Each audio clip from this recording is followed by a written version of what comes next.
Bonjour à tous. Vidéo un peu courte aujourd'hui. Le sujet est tout simple. C'est est-ce qu'il faut forcément savoir vendre pour être freelance?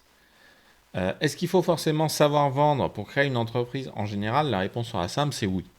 Une entreprise, on doit être capable de vendre ses prestations. Ça ne veut pas dire que c'est le patron qui doit être capable de vendre. Il peut avoir quelqu'un dans l'entreprise dont c'est le boulot. Par contre, il faut que quelqu'un dans l'entreprise sache vendre. Et le problème, si le patron ne sait pas vendre, il ne saura probablement pas choisir une personne qui sait vendre comme responsable commercial. Donc oui, il pourra prendre responsable commercial d'une autre boîte qui vend bien, mais ça se trouve, c'est pas lui qui aura fait le boulot, c'est les commerciaux qui sont en dessous de lui.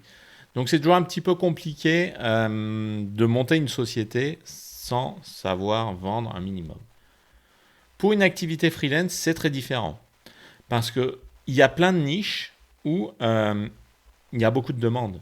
Et en fait, vous n'avez pas besoin d'aller au-devant du client, c'est le client qui vous démarchera. Moi, c'est un peu le cas en formation. Tout ce qui est formation à la gestion de projet, c'est des choses que je fais. J'ai parfois des centres de formation, notamment des centres de formation diplômants, qui me contactent spontanément en disant bah, j'ai vu que vous faisiez de la formation, j'ai besoin de quelqu'un pour intervenir en gestion de projet, est-ce que ça vous intéresse? Oui. Voilà. J'ai pas du tout de démarchage, je suis nul en vente. Et d'ailleurs, pour la gestion de projet, logiciel, euh, aujourd'hui, c'est concurrentiel, il y a beaucoup de gens, et donc il faut savoir vendre aujourd'hui si vous vous lancez là-dessus. Par contre, quand moi je me suis lancé, c'était pas le cas. Vraiment, j'étais nul en vente. J'avais pas besoin d'aller chercher le client très loin. C'était souvent des clients qui me contactaient, des gens qui me contactaient par les réseaux sociaux. J'avais mis mon profil sur quelques plateformes d'annonces à l'époque. Et ça suffisait. Et comme j'étais pas juste développeur, j'étais vraiment chef de projet avec une compétence technique, les gens m'appelaient et j'avais pas besoin de démarcher.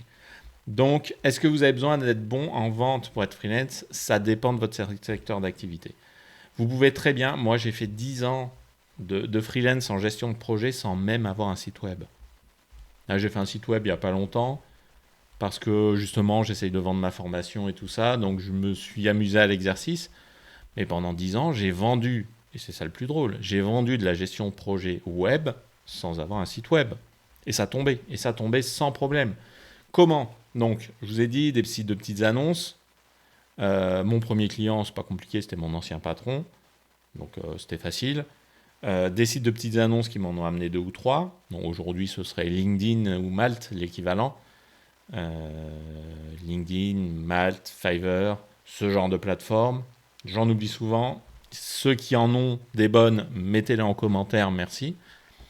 Ça permet de montrer votre profil aux gens et d'attendre que les gens viennent faire leur marché et viennent choper votre profil.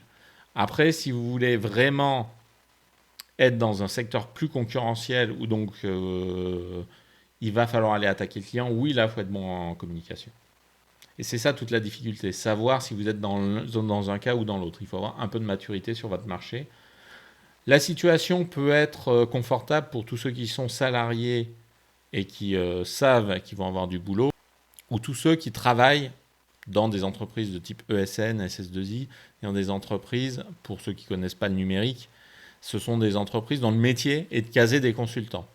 Donc une espèce d'énorme agence d'intérim, même s'ils n'ont pas exactement ce statut-là, qui embauche des gens pour les vendre derrière à des grosses boîtes. Et souvent, les métiers de l'informatique, c'est organisé comme ça. Et donc, bah, quand vous bossez dans une boîte comme ça, si vous voyez que votre ESN n'a pas de difficulté à vous vendre, c'est sûrement que vous n'êtes pas difficile à vendre, que vous avez un bon profil, et donc vous avez tout intérêt à passer en freelance.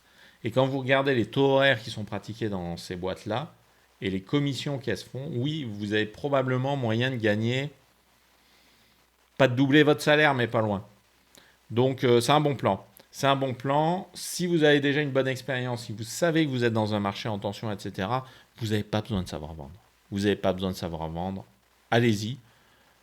Au pire, vous vous ferez resalarier par la boîte qui arrive bien à vous vendre et qui sait que vous êtes bien rentable. Euh, Après, il y a la question de comment on fait. Souvent, les gens créent avant de se jeter dans le grand bain. Donc, ils vont créer une auto-entreprise, commencer à travailler, puis démissionner. Alors déjà, deux choses. Attention, il faut que votre patron soit au courant. Souvent, un contrat, vous interdit, un contrat de salarié vous interdit d'avoir une activité à côté. Donc si vous la lancez pendant que vous êtes salarié, vous n'êtes pas dans les clous. Si même vous la démarrez sans être salarié, quitte à ce que l'entreprise n'existe pas juridiquement, il n'est pas impossible que votre employeur se retourne contre vous. Donc faites attention. Ce n'est pas juste une question de date sur le CERFA. Si elle arrive à prouver que, bon, ce serait un peu con, ce serait un peu du temps perdu pour elle, mais juridiquement, ce serait possible. Elle pourrait prouver que vous avez commencé le démarchage avant, notamment si vous démarchez ses clients à elle. Donc faites attention à ça. Et n'oubliez pas aussi que Pôle emploi, c'est très bien quand vous vous lancez, parce que Pôle emploi vous permet de toucher des allocations. Et donc vous pouvez démarrer, commencer à toucher de l'argent, aller chercher vos premiers clients, et derrière, une fois que vous finissez votre première émission, vous encaissez le chèque et vous commencez à vous verser un salaire de votre activité. Mais en attendant, vous avez cette espèce de matelas qui vous permet de ne pas être trop dans la merde si vous démarrez un peu plus doucement.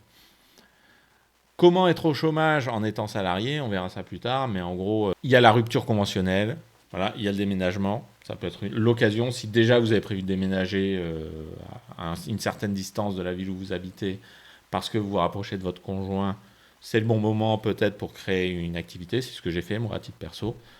Ma femme avait un boulot dans une autre ville. J'y ai été, rapprochement de conjoint, chômage, création d'entreprise. Et aujourd'hui, il y a un dispositif aussi qui existe qui vous permet de suivre toute une procédure. Mais si vous avez plus de 5 ans d'ancienneté, vous pouvez aller faire un bilan de compétences, valider votre concept. Et là, l'administration vous donnera l'autorisation de démissionner et vous donnera le chômage parce que vous avez créé une entreprise. C'est toute une procédure. Je ne la maîtrise pas bien, on pourra revenir dessus. Je ferai quelques recherches, on pourra revenir dessus. Voilà, c'était donc la thématique. Est-ce qu'on peut se mettre en freelance si on ne sait pas vendre? La réponse est oui. N'hésitez pas à mettre votre expérience en commentaire. Abonnez-vous, laissez un pouce bleu. Bonne journée à tous.